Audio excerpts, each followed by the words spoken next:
of the high school Friday night Pigskin popping off live for you guys tonight on a very exciting night in North Central Ohio. I mean, is this not the best reality show up and running right now, folks? So many crazy finishes, big time performances, and it's all coming your way right now live here on the OH Report. My name is Brian Skowronski. So excited to be your host, but check it out. We got the crew here, everybody out doing their jobs. We got people all over the place in the field, making sure that we got the top highlights, plays, everything that you need to know, and it's all coming your way right now. But first, let's head over to the Coach's Corner and find out the 4 things that Eric Will was impressed by. Coach, well, what do you got for me this week? You know, last week we did 3, so I figured we would do 4 this week. Let's step it up, baby. You know, I got to start with West Holmes at Mansfield. Great game. Travis was with me this week. It was fantastic. West Holmes and Mansfield could play again. Both these teams are really good. I knew West Holmes was good, but after watching them play, I became more impressed. They've got some flat dudes playing around there. Their quarterback's good enough as well, and they were nasty on defense as well. That was one of those games you walk away from. I didn't feel like anybody lost, if that makes sense. I felt like they both played well enough to win. But they could play again in the playoffs. That wouldn't surprise me if these two teams match up at some point in time. But I don't necessarily know the regional matchups here. I don't know if they're in the same region or not. But they're both definitely going to be pretty good playoff teams. And then I have my second point is, you know, maybe Gallion is going to be good enough to compete with Shelby. They've been playing better. Each and every week they get better. Donaldson went off big tonight. He had a huge night. Is he not a man trapped in a high schooler's body? And the problem's going to be when they go to league voting, it's probably coming down to Marshall Shepard and him for player of the year in that league. And both of them are going to be very deserving. Don't be surprised if that comes out to be a player of the year. But I'm looking forward to that matchup. I still think the Whippets are the best team. And you know, I think they're still the best by a wide margin. But I do have respect for what Gallion's doing. The Firelands Conference, to me, has been narrowed down to 2 teams. When you look at what Crestview did tonight, and I know that Coach Haverdill's extremely happy with the way his kids are playing. To be able to go play Western Reserve and come out with that hard-fought win, I believe it was 21-13 tonight, that is a man's game. Sure. And kudos to them for staying pace. St. Paul plays a non-league game tomorrow night, so I think it's down to those 2 teams, with Plymouth kind of taking a little bit of a surprise loss tonight. Northmore and East Knox. Collision course, Brian. You saw East Knox tonight. They're back on track after last Saturday. And I'm impressed with Northmore. They continually I actually think they're probably the team to beat this week. Yeah, I know that makes Travis really happy. Raising the roof over here. Yeah, Travis is one happy guy. And then how can we not? Here's my bonus, the N10. We've got Carrie Baby. Yeah. Okay. Carrie Baby is doing really well. They took it to Colonel Crawford tonight. I actually thought Colonel Crawford might be the team to beat in that league, but Carrie took care of business. And then the little bonus B would be, man, Winford took out like 3 weeks worth of frustration on Bucyrus tonight, hanging a 70 burger, not a 60, hanging a 70 burger on Bucyrus tonight. Yeah, that's big numbers. Anytime you score double-digit touchdowns, that's really lighting it up offensively. So right. Let's go ahead. Let's jump in and show you guys all of the final scores from tonight that went down in North Central Ohio and the 5 conferences that we cover, beginning with the Firelands, where, as mentioned, Eric, it probably is going to end up being a 2-team race when it is all said and done. I think Crestview is so much better than a lot of people expected. I'm not even believing them, some of the people in the Cougars locker room, if they tell me that they thought that they would be in this position 4-0 with some of the teams they played so far. Yeah, there's no doubt about it. Crestview's playing really good football right now, and I got to give credit to Coach Scheid and that defense, the stack. They've done a nice job. I know Coach Haverdill would definitely want me giving that group props. They're balling out right now and playing really well, holding Western Reserve to 13 points. Now, it doesn't mean that Western won't have a say in this league as it goes on, but I really do like Crestview and St. Paul. I was just really, Plymouth played well. They just didn't play well enough on defense to get the win. Plymouth is one of those schools. It's not to say that Western or Plymouth won't still have a say in it, but I think Crestview, this might be the year they finally get the outright championship. Well, don't put that evil on them, Ricky Bobby, because they thought that a couple of times, and then St. Paul ended up beating them like they typically do. Monroeville, just a really hard team to beat there at Marshfield. Right. You know what I mean? Like, right. I actually, on the Jake Fur podcast, I picked Monroeville to get the dub, Plymouth, I know they're off to the nice start. They got the 2 nice backs, but at the same time, that's just a really tough place to play. It's a great conference because even the teams that we didn't necessarily believe would be at the top at the end, they're going to have influence over who is at the top at the end. So just the competitive balance in that league is really second to none. Oh, you want to talk about competitive balance? Let's move on to the KMAC, where the defending undefeated champion Trojans returned back to action, and the Bulldogs took care of them. So impressed with what East Knox did tonight, dropping 41 points on the Trojans, who had only allowed 14 so far up to this point in the season. And as you alluded to, those Northmore Golden Knights still perfect on the campaign, so they're 4-0, basically in the driver's seat, along with East Knox. And then Highland, I got to give a huge shout out. They almost had 500 total yards, and then Dane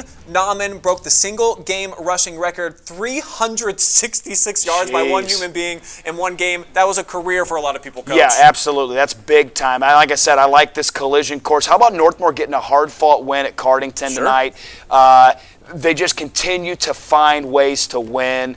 That's going to be a great game. I think I'm assuming the OH report's going to be there for that game. So we're going to find a way to get ourselves there, because I know if nothing else, someone's got to drive Travis there and put him on his shoulder so they can, he can look over the fence and see. Oh, I think actually Travis is going to drive himself, and they're going to have the whole crown set up for him. That's He's right. going to have a throne set up over there correct. at the castle. But believe us, we are going to be there. And then Danville picking up a win as well over Fredericktown. So I think a lot of parity in this KMAC, but at the same time, East Knox and Northmore, those are the two teams when they play. Probably the winner of that one going to end up deciding the conference. But I don't want to count out Centerburg just yet. It felt like kind of a perfect storm for the Dogs at home tonight. They had that home cooking, and it tasted really good.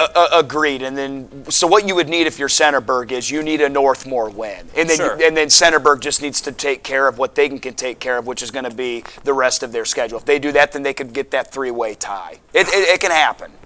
All right, let's move on to the MOAC now and check out the final scores from there. Shelby back to getting healthy tonight, and we kind of thought that they would against an overmatched young Ontario team. Galleon and what Haneve Donaldson did, and I cannot wait to see the highlights from this one. G-Man was telling me almost a career night. Might have broke the school record for total touchdowns and rushing yards in a game. Can't confirm either of those, but he's at least in the mix, in the conversation in the top 5. And Pleasant getting a win. Lucas, we're throwing them in there because they were MOAC last year. Another shutout win for them. And I'm a little surprised to see Bellevue kind of kick the Colts to the curb. What would you think about that final score? Well, to be honest with you, I'm not entirely surprised with that. I think Bellevue's really, really good, and they're really, really good up front. You have to understand, even when they have an injury, Bellevue's great with plug and play with what they do offensively. And here's the thing.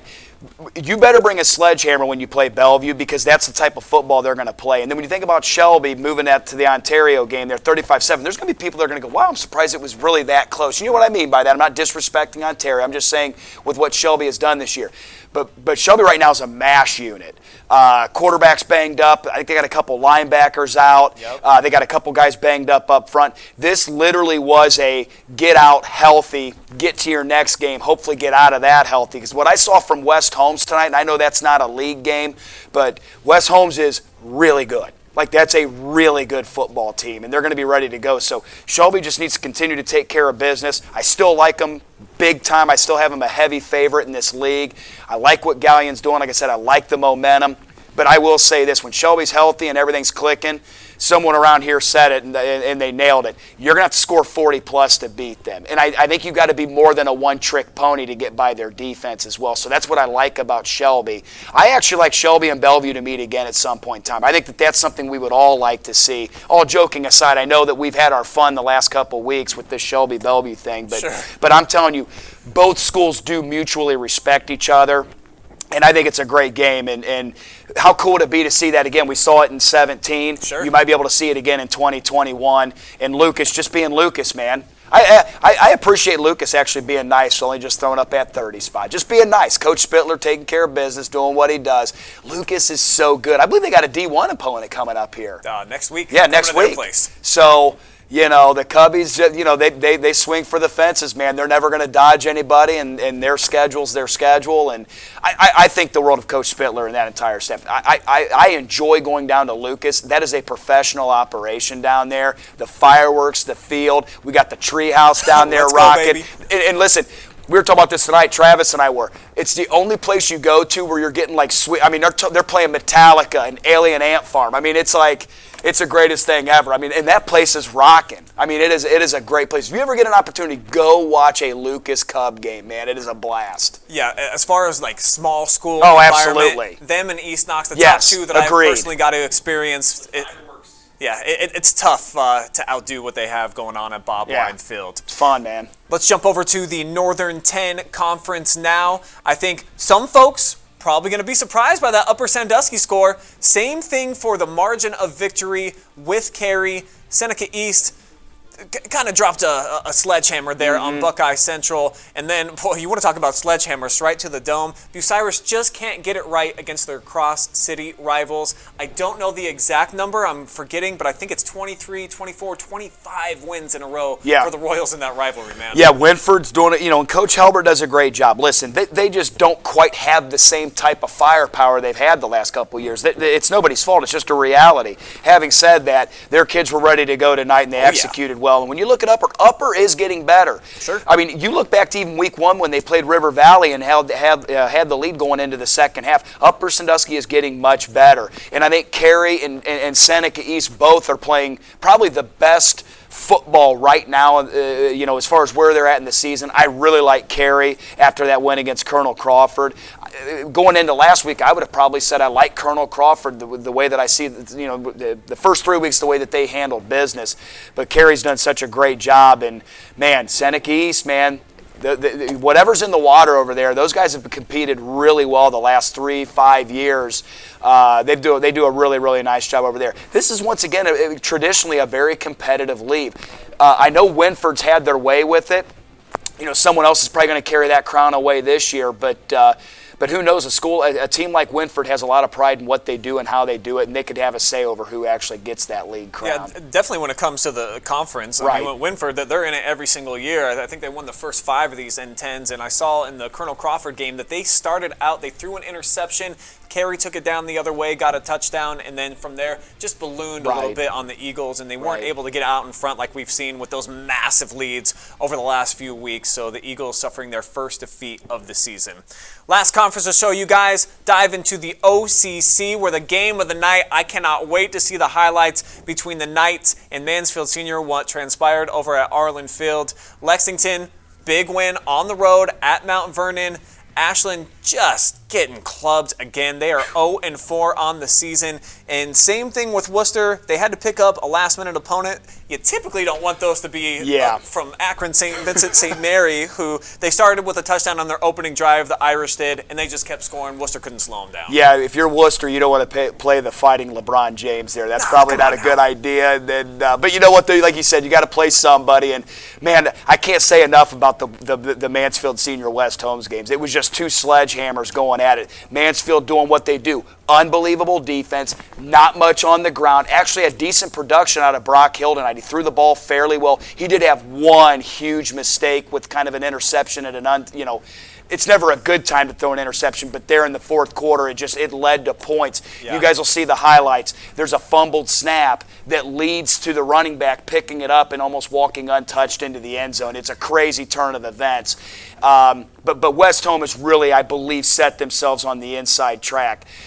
Lexington continues to get better and better. I really like what Coach Gerhardt's doing in Lexington. They're going to be a 500-plus team. I really believe that by the end of the year. And I think the biggest surprise the other way is Ashland.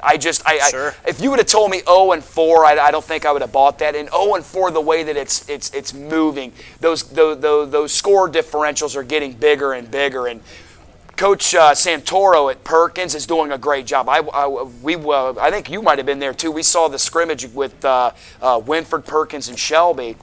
And Perkins is a different team. They're coached well. They're physical. They've got a 6'4", 6'5" wide receiver that can climb a ladder and go get it. But this is very much unlike Ashland to have these scores. 0-4.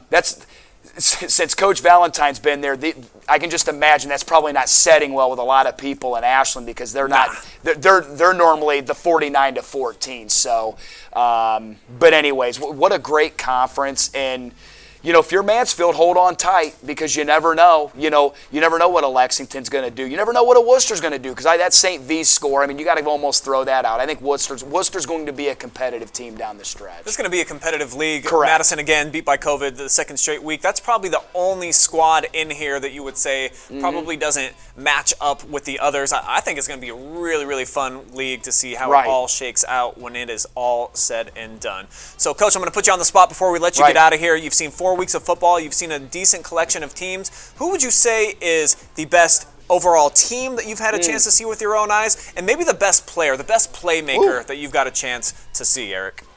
I'll tell you what, that's a great question. See, I haven't seen Gallion. So I'm looking forward to seeing the Donaldson kid eventually. Marshall Shepard's probably been the best offensive player I've seen. Hard to dispute. I mean, you're talking about someone who, after 4 weeks, has, I believe, 18 or 19. I think he has 19 touchdown passes to 1 interception. He's completing nearly 70% of his passes. Might even be 70% of his passes. Approaching 1,500 yards. And even that Bellevue game, he played. He was a dude. Big time. He was probably the best player on the field. They just didn't win the game that night. And so I really like what he brings to the table, leadership, toughness, all those things. The most complete team that I've seen, me personally, because I didn't get to see actually Bellevue play. So Bellevue would have to be in there, but obviously they're not in our north central viewing area. I like West Holmes, what I saw there, and obviously Shelby because we've seen them quite a bit. I actually think Lucas would probably be the team that I'd pick to make one of the furthest runs in the playoffs, though. Surprise, surprise. Yeah, big surprise, but that also would include them being healthy. Losing one of the running backs there with that leg injury, that just, as you get deeper into the playoffs, those things start adding up. But I think that the Firelands Conference as a whole, I think is the best conference, top to bottom, as far as the competitive balance. And I want to see Crestview, because I think that they should be in this conversation. The scores I'm seeing and the way they're going about it and the highlights that I'm seeing, the film that I've seen and the statistics I'm seeing, I'm a Crestview fan. I think that team's legit, and I think that they might be doing something that may have not been done ever or hasn't been done a long time in Crestview. I think that team's primed for a big-time run. All right, great stuff as always. Eric Will in our Coach's Corner. Man, I just love this guy. Always brings the juice here on Friday nights here on the Pigskin. And you guys have been bringing the juice out there in voting land on our social media accounts, letting us know who the top player of the week was, our Friday Night Phenom, as well as the top play of the week. Centerburg was actually unable to play in week 3, so we got to have some new winners from some new schools. We've got those on the way, the top play of the week and the Phenom right after this.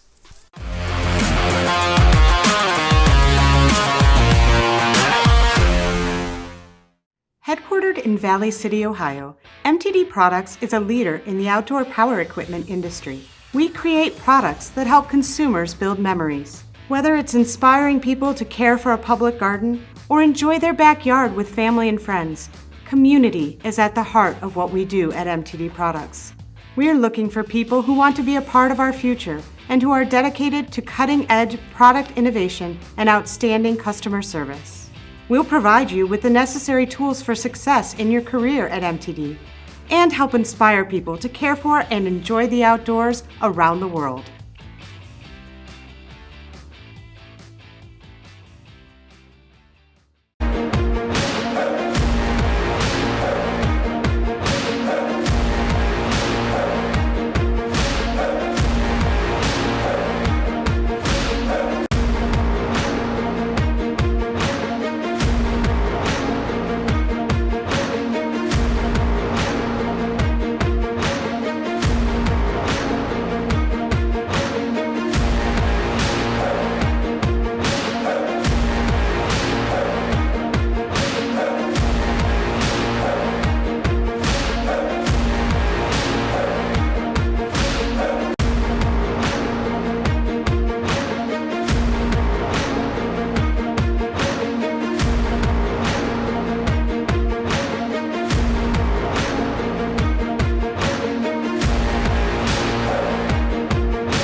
Welcome back to the Friday Night Pigskin presented by MTD Products and Shelby, and we believe in you, the people, so we let you decide what the best play of the week was, as well as the Friday Night Phenom. So from week 3, we tallied up all the votes all across the social medias, and it came down to a pretty nice race. But at the end of the week, here is your winner.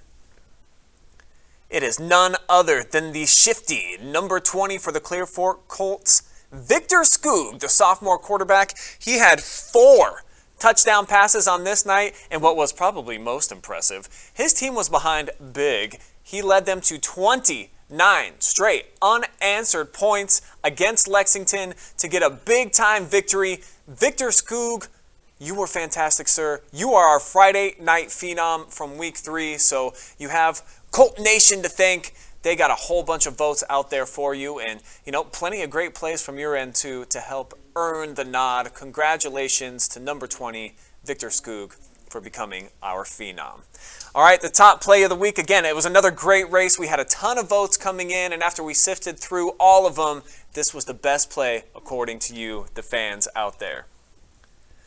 We're going to go over to Ashland Community Stadium where, a little bit of trickery, and we've got Hasse going deep, and that's Grayson Sturry on the other end. A half-back pass, taking it into the zone. The Arrows would not get the victory on this night, but they had the prettiest play. It looks even better when it's slowed down here. And you see, nice blocking up front. About 20 defenders all get sucked in there. Grayson all alone. Gosh, he's even got a blocker, the closest defender to him, and he just scampers into the end zone. 60 yards for the score, so congratulations to both of you, Mr. Sturry and Hasse, for that great pass. All right, got another treat for you guys coming up right now. How about Andy Jardy joining the set? You just saw Victor Skoog over at the Colt Corral and what he was able to do last week.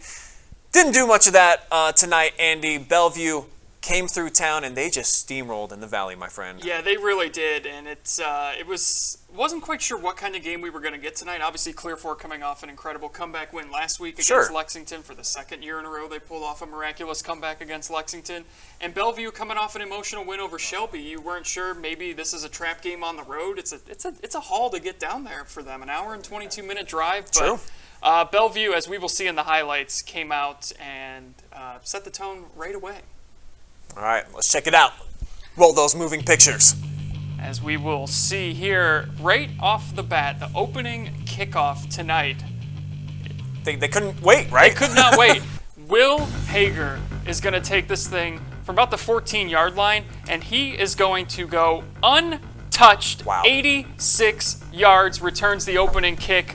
He runs a 4.440, and it does not surprise me because he has got all the speed right there, as you can see. That made it 6-0. They went for 2, made it 8-0. After an interception, it's Hager again. Wow. This time he goes 65 yards. He's going to get caught this time, though, at the 1-yard line. That would eventually get punched in to make it 14-0. Shortly after that, Colts are knocking on the door. Victor Skoog. This was the problem all night, though. Turnovers all over for Clear Fork. 1 of 5 on the night. So that resulted in no points for Clear Fork, and then that would lead to a Deegan Horn 21-yard touchdown run. That made it 20-0. Horn was all over the stat sheet tonight. Here he is again, this time getting in and takes a bit of a late hit there at the end of that play. About 6 yards into the zone. Yes, so that makes it 26-0. Colts would get on the board, though, when Skoog finds Larry Fermi for a 12-yard touchdown pass. Made it 26-7 just before the half. You thought, okay, they're going to get the ball to start the second half. Maybe a little bit of momentum here. But there was still 2 minutes on the clock, and that left enough time for Horn to air it out 65 yards to Preston Ray, and that would really kind of just put this one away. Bellevue goes on to win this thing 48-7. There just always seems to be a Ray out there for Bellevue making big plays. It's just never ending. It's like the stream that just continually goes. But I want to know more about this Deegan Horn. Yeah. The highlights kind of show that he did a little bit of everything. What do you think made this kid so special? Just the fact that he's got both ways to play the game. He can run the ball. I mean, he ran the ball like 20 times tonight, and he can also throw the ball. So he's not afraid to make plays with his feet. He can do it with his arm. You really can't lock in on one aspect of his game because he does both so well. So he is really a problem for a lot of defenses. Impressive win for him, especially on the road. Colt Corral, not an easy place to win. No. Coming off of an emotional win, like you said, over the Shelby Whippets, who a lot of us feel like are probably the best team that we have in the area. You know, how much further do you think this Bellevue team can go? Obviously, they were a force to be reckoned with a season ago, and then the season before that. How good is this team? I think they're very good, and I think we talked about a little bit earlier in the first segment here tonight with Eric, but if they play Shelby again, like I think that's the matchup we are all kind of hoping for and circling on our calendars, because that would just be a lot of fun for us, and I know with how great that game was last week, I think we all want to see it again, but I think they could make a very deep run in Division 4, so I think they're the real deal, and I was excited to see what they could do tonight, and they put out. Clear Fork, still a pretty young team. I know they're playing a lot of sophomores. Do you feel like this just kind of an overmatched game for them? A little bit, and I think that opening kickoff really kind of set the tone, but I know they lost 48-7. It was a running clock. 5 turnovers. They were able to move the ball early on, but you can only take so many like gut punches before you just kind of can't get back up. I mean, they had a chance. It was 14-0. It was about to be a 1-possession game. They turned it over twice on their first 2 trips. They got in the red zone. 0 for 2, no points. Muffed punts. I mean, they just had issues tonight. They're going to look back and think they were in this game if they could have just corrected the turnovers. Yeah, the woulda, coulda, shouldas, and then obviously when they just compound like that, just a recipe for disaster. Unless you're a Bellevue fan, then you got big smiles tonight. All right, appreciate it, Andy. We'll let you get out of here. Thank you. And we'll welcome in our next great-looking reporter. How about this svelte gentleman in the brand-new black shirt, looking great? Garrett Parlett joining me. And, man, you saw the Galleon Tigers and one player in particular just go bananas, man. B-A-N-A-N-A-S. Tell us more. Yeah, still waiting to confirm if that is a career record for Hanif Donaldson, if that's a single game rushing touchdown record. But I don't want to spoil the highlights, so let's just get right into it and see how Galleon got it done today. And it really was the Hanif Donaldson show. Both teams looking to pick up a big MOAC win, as this is the first week of conference play. But River Valley, Brian, would start off hot with 20 seconds into the game, making it 6-0 off the gate from a beautiful pass from Caden Sheedon. And then Hanif Donaldson would answer the bell. Right down the field, did you see the pass? Yep, there's the pass. Nice catch. Beautiful catch and pass Valley right off there to from a nice start. Exactly. Tigers did not look back, though. Hanif Donaldson, of course, punching it in himself, making it 7-6. But they did not stop there, obviously, as Hanif Donaldson once again will get into the end zone, making it 14-6 in the first quarter. Quarterback for River Valley, Sheedon shows off his awareness and scrambling, Brian, in this play right here. Beautiful pocket awareness, gets it to his receiver. I believe this one is going to be Grant Butler. A lot of stud receivers out there for River Valley. They got a lot of great skill guys out there. And that would be a touchdown for River Valley in the first half. And then they would get another one here from Sheedon out to his wide receiver. Once again, making it 18-14, but right before half, right as time would expire in the second quarter, Hanif Donaldson once again making it 21-18. And this could be the play of the game, Brian, carrying multiple defenders, Hanif Donaldson, into the end zone as he crosses the pylon too, man. Just perfect play. Refs would call that one a touchdown, making it 28-18 in favor of Galleon. And of course, none other again, man, Hanif Donaldson would get another touchdown, making it 35-18. But River Valley wouldn't go away. They would try to get another one, and their aerial attack, man, is pretty good, but Galleon was just too much to handle, especially Hanif Donaldson, as that would make it 35-25. And Hanif Donaldson, man, would get another one just to cap things off. Trucks the defender into the end zone for his 6th touchdown of the night. I believe he had 309 yards, Brian, and 6 TDs. So waiting to hear if that's definitely a single game rushing record. I would have signed up for that for an entire season if you would have allotted me that choice back in my high school days. You know that you have to stop number 17. Clearly that's the game plan. Why can't teams do it? Why doesn't it matter that you know Hanif's the guy? What's up? Man, I think it's the way Coach Dick lines him up, man. He puts him out wide, he gets him in the backfield, and he plays him at quarterback. He gets him with bubble screens, gets him with jet sweeps, gets him with read options. It's just, he does a great job in a variety of ways of getting him the ball in there. And then it was the offensive line, I think. They got really physical in the second quarter, and really Hanif just started running down their throats. And then after halftime, Galleon made an adjustment on the passing attack on defensively and just really shut down River Valley into the fourth quarter where we get that late score. But I think it was the guys up front, the Hogs up front in the trenches getting it done for Galleon tonight. Well, we ask every week, Garrett, and we'll see if the answer changes this week. Title contender in the MOAC, Galleon Tigers, yeah or nay? I keep writing them off, man, and they keep proving me wrong, but it's so hard to, look at Shelby and say that Galleon's going to be able to go toe-to-toe with Shelby. So right now, they're giving me some more confidence. They're playing a little bit better. They're playing as a team, but I don't see them being able to compete with a Shelby team. But as we continue to go on, they continue to prove me wrong. So maybe they can prove me wrong. All right, well, we'll continue to go on with the show here. You mentioned Shelby and what they're capable of, all that offensive firepower. We've got some highlights coming up here in a second from our guy, Storm Blunchley, who is joining me right here and now. And Storm, you've seen the Marshall Shepard show every single week this season, and it's just the gift that keeps on giving, my friend. He was back at it again. I mean, it was another great performance. He had 4 touchdowns, 336 yards in the air. I mean, it was a great show for him and a great show for the Shelby Whippets. A great bounce back win. Predicted it. A little bit of a prediction genius, kind of, except for last week. But you know, we let that one slide. Yeah. But Week 3 jitters. yeah, of course. But yeah, big bounce back win for them. And let's take a look at those rolling pictures as we, at Ontario Field. Probably actually one of the nicer fields in the area. I really like that field. And of course, Brian, who else starting things off but Marshall Shepard tossing it deep to Andre Hill. 36 yards, and he climbs the ladder to get this ball. And Brian, I believe if you look up getting mossed in the dictionary, that's a play you're going to see for a long time to come. Puts on the moon shoes. Goes to the moon on that one. Up next, once again, Marshall Shepard standing in the pocket. Once again, Marshall Shepard standing in the pocket, surveys, rifles one into the open arms of his partner in crime, Blaine Bowman, who after a short scamper found the zone. Once again, Brian Shepard takes this snap, finds the flash, Blaine Bowman over the middle for another easy score. And once again, Brian, who else but Marshall Shepard, this time on a screen pass to Isaiah Ramsey, who shows off his speed and quickness for a 31-yard dash of green all the way to pay dirt, keeping the shutout going. And once again, Brian, no, I'm just kidding on this one. The Whippets actually handed off, and he could go all the way, 86 yards all the way to the big house. Skylar Winters showing off the wheels and looking more like a lightning streak instead of a human.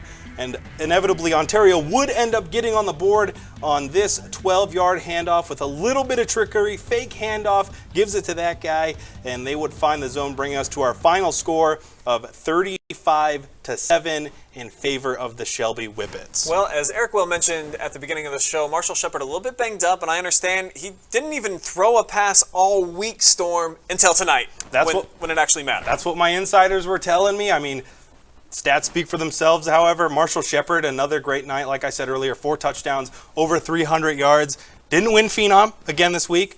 Whippets, I'm going to give you another chance. I'm going to give you another chance this week to get our guy on. He's going to be our Phenom. I'll just let you guys get prepared for voting when that comes out on Monday. But yeah, Marshall Shepard, I guess, didn't have a pass all week, which I think makes it more impressive.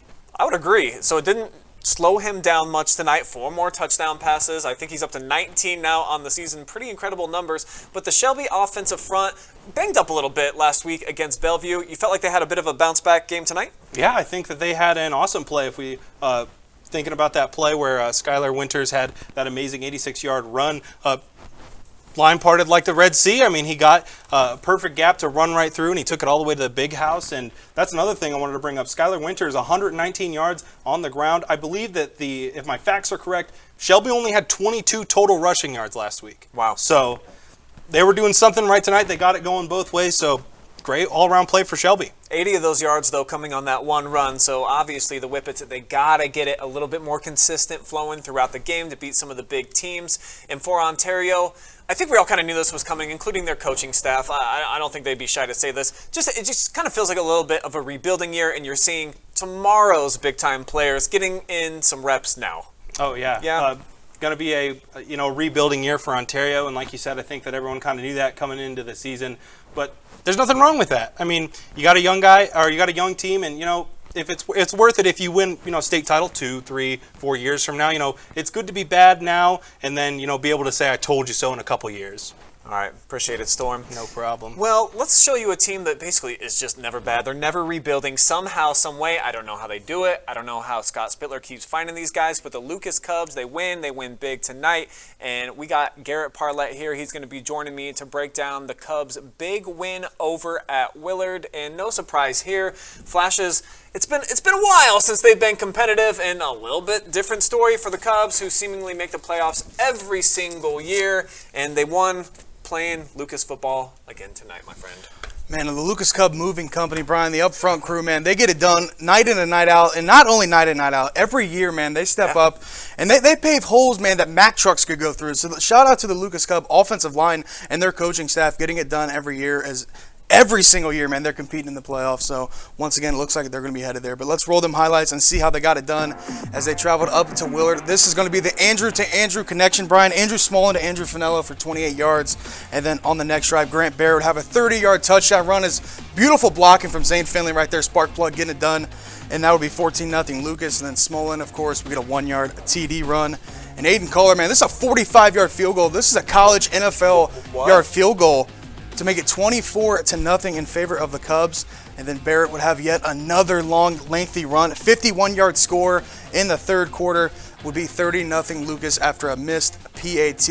And then lastly, Braden Jackson, Brian, on this next drive, will get the game-sealing interception as if it wasn't close. Right. And finish this one off with 8:50 left in the game. And Lucas would, of course, run the ball out and run out the clock. 30-0 Lucas. I think it could have been way worse, or then Coach Spittler took his foot off the gas tonight and let the guys have, maybe a little light day. Yeah, Spittler's a nice guy, of course, and, he's got a lot of respect for the opponents, but just an overmatched Willard team once again, and the Cubs, it just seems like they just keep finding these running backs, but to your point, it's the moving company. It's them guys up front. It's a hard-nosed coach team, and you see it right there on the highlights. They just get people out of the way. There's always holes for these backs to get through. Yeah, they do those beautiful pitches and send Zane Finley out there, and he carves a hole, man. Just shout out to Lucas. I mean, it is crazy to be able to produce players like this and to consistently be as good as they always are. I think they're one of the better teams and one of the surprises in the area. We all thought they were going to fall off after Sauter graduates, but no, man, they're right back in it and probably going to be one of the best teams in the area to finish the season. Yeah, I've learned my lesson. They've had about 4 or 5 running backs that have graduated where I'm like, okay, the next guy's not going to be there, but somehow they just keep developing those guys, and I feel like they still have a couple more in the cabinet too. You're looking at some of these sophomores out there that are getting some carries, that are some big-time playmakers, so the cupboard never empty out there in Lucas. They just keep on churning out wins, and another one tonight, man. Impressive stuff. Definitely. All right, appreciate it, G-Man. Let's welcome in Travis Berardi now for the first time tonight. And we've got some Northern 10 action. I think a bit of a surprise for a lot of people. I'm going to include myself in that one. Me too. Our reporter that we sent out to the game, he said, hey, who do I interview after the game? And I was just like, probably the guy for the winning team, which will probably be Mohawk. But guess what, Rams fans? You proved me wrong. Came up with a big win tonight. Yeah, very big win, and it was led by one big player that we will see as we roll these beautiful highlights from Mohawk High School.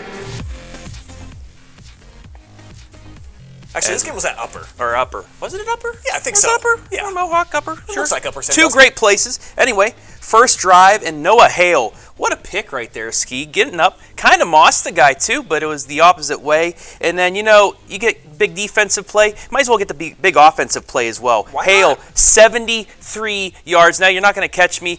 Really fast there as well. Big time. Touchdown. Upper gets the lead.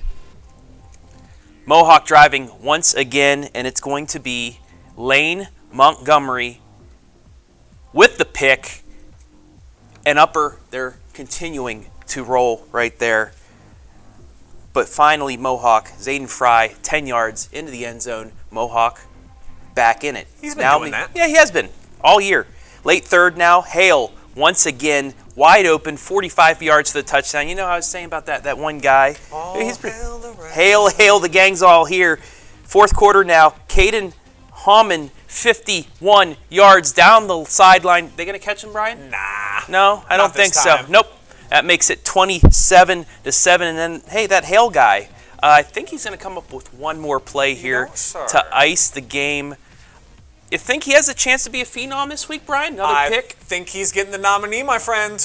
Give him that nominee because Upper Sandusky with the big win at Mohawk. How about them Rams, Ski? Good for them. Last year, they were kind of the doormat. They were giving up. I think they averaged over 40 points per game their defense was allowing. So this season, shutting teams down just a little bit, laying the hammer down on offense, and it seems like they've got a star in the making, a two-way player. All hail that gentleman right there. But what a bunch of highlights he had. That was great. And those weren't easy picks either, both of them. One of them, he mossed the offensive player, had the touchdown catch where he just threw a guy off of him, and then to clinch it, it was a lunging, diving try to get it. This kid can catch. Definitely can. A big win for Upper Sandusky, and we're going to have a full highlight available for you guys to watch by tomorrow morning. But let's go ahead and let's jump over to another highlight now. Since we got K-Mac Trav with us, we'll let him stick around for the biggest game of the night in the KMAC. Let's go ahead and take you out to one of the most magical places on earth, Howard, Ohio, where the Bulldogs were looking to bounce back from a loss. Last week at Ashland, they were hosting Centerburg, the defending undefeated champions at in Chet the league. Looney Stadium. It doesn't get much bigger than this. And this was a great game early on. It was a shootout, my friend. Lots and lots of points put up on the board in this contest. And it would be the Trojans who would strike first. But the Bulldogs would match it almost immediately. Pass. Deep balls were flying out of the sky, and look at that catch.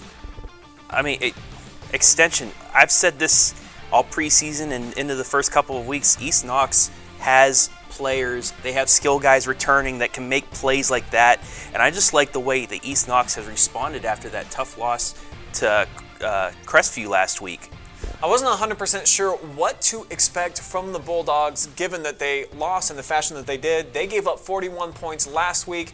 They would score 41 points this week. And this gentleman right here, the biggest reason why he was our MVP, Cole DeLauder, just a sophomore. He had a ton of touches in this game, and he made the most of them. But on the other side, the Trojans, they just never gave up. They kept fighting. Tyler Johnson had another big night, adding to his touchdown totals on the season. I think he's got like 7 tutties right now through 3 weeks, 3 games so far that the Trojans have played. So this one, it looked like it was going to be a crazy shootout affair that eventually the Bulldogs would run away with. And this was a big play right here. DeLauder getting into the end zone for the second time. Yeah, DeLauder, last year, he had to really take over at the end of the season in the playoffs because their running back that they had, his name slipped my mind, but he tore an ACL, broke his leg. He got taken off during the Mount Gilead game late. Hope he's recovered because he was a stud and he had a chance of playing college ball somewhere.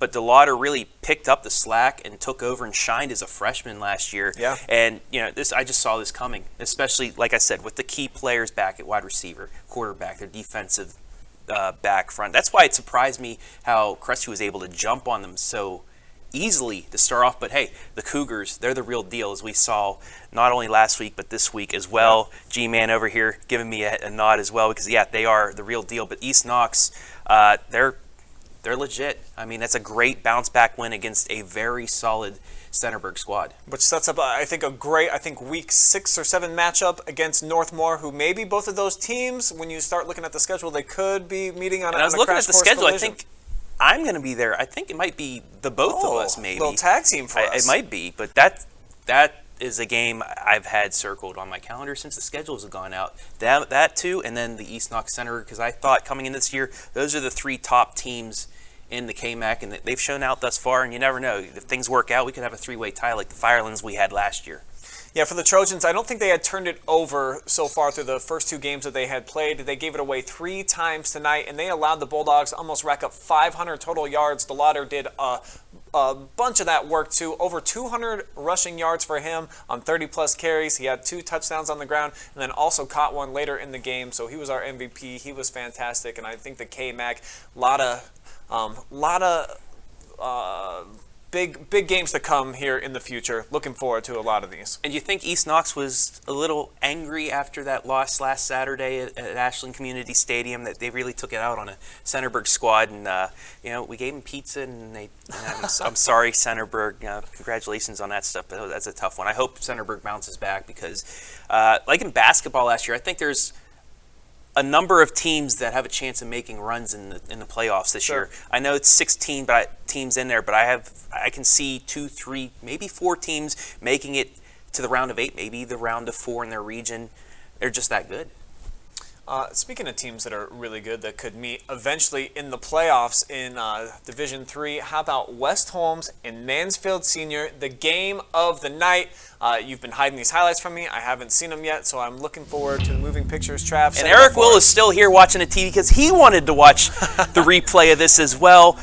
Big one in the OCC to start things off. We start late in the first. Noah Clark throws one right into your living room to Garrett Eastep. Nice strike first, 7-0. But the Tigers, they will answer, Brian. Brock Hill, under pressure, going to roll off to his left, throw on the run, and he finds a wide open Keontez Bradley. What a catch, 32 yards. We're tied at 7 at the half, Brian. Oh, okay. Second half, and the Tigers get a big play. West Holmes gets the quick kick blocked, even threw off my camera guy there, and it's picked up and off to the races is Ricky Mills. Picks it up, but he's taken down at the 1, but that doesn't matter because 2 plays later, Hill on the keeper. It is 14-7 Tigers. Next possession, and Brian, kickers are people too. Sean Putt from 28 yards. It is 17-7 for the brand, as Pat McAfee would say. But the Knights answer immediately and in a big way, and this is the highlight that I kept from you. I've been waiting. Clark avoids the tackler and gets it to Brett Shearer, who stiff arms one tackler, then get off me! Throws the defender 10 yards downfield, and he is gone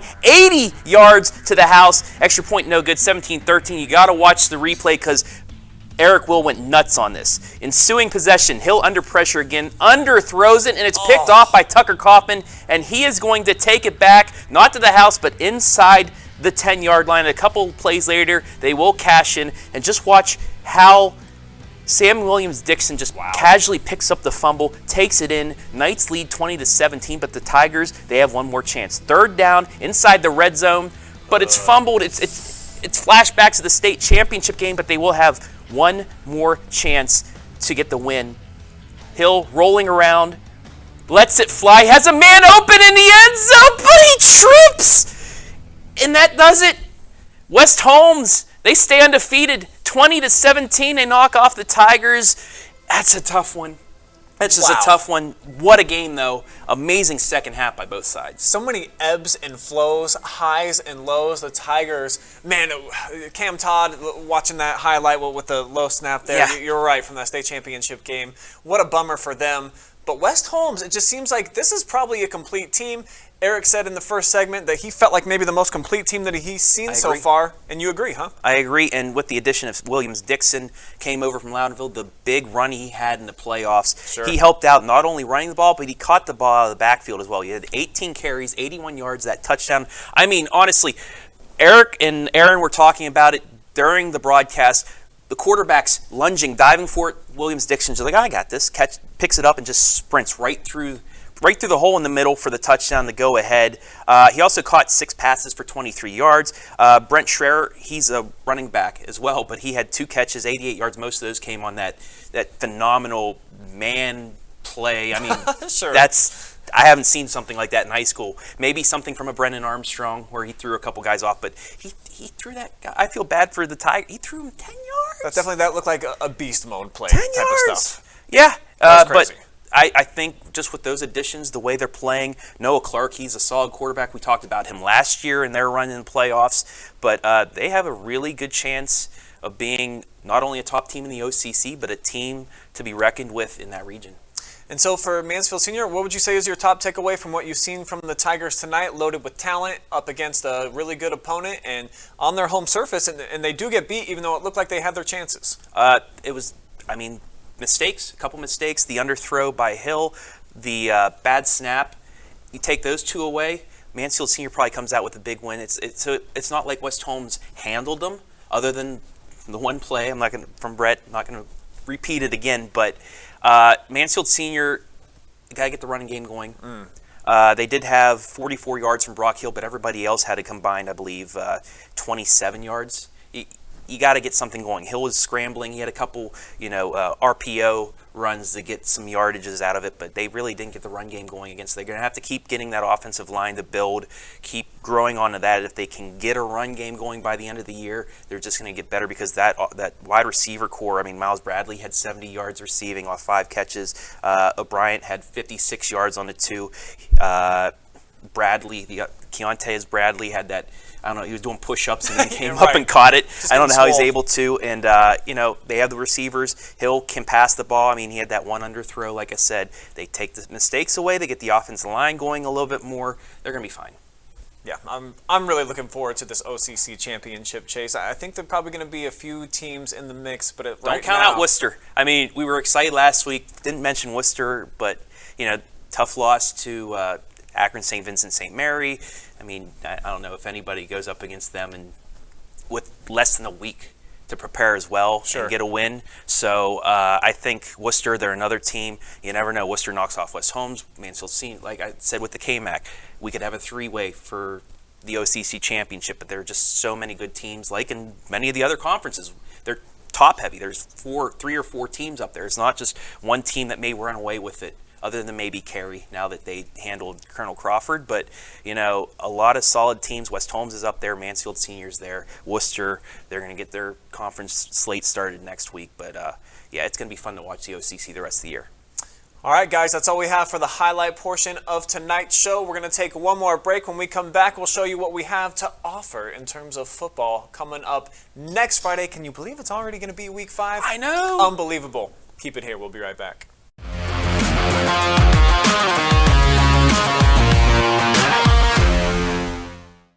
Headquartered in Valley City, Ohio, MTD Products is a leader in the outdoor power equipment industry.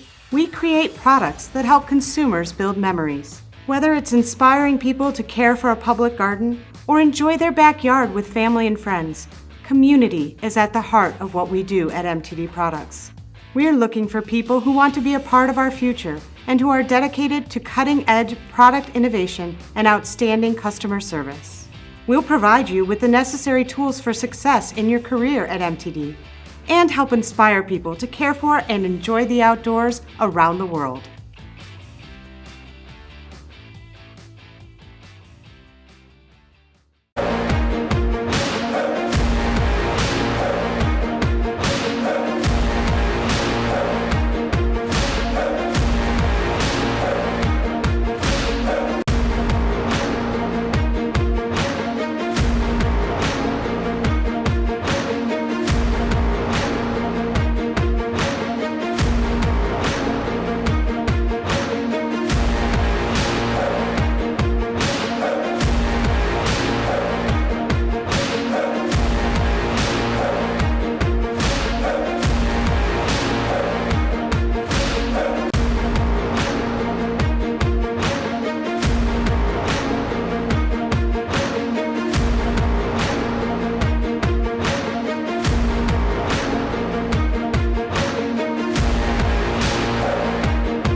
Performance tonight, man. Let's go ahead and take a knee.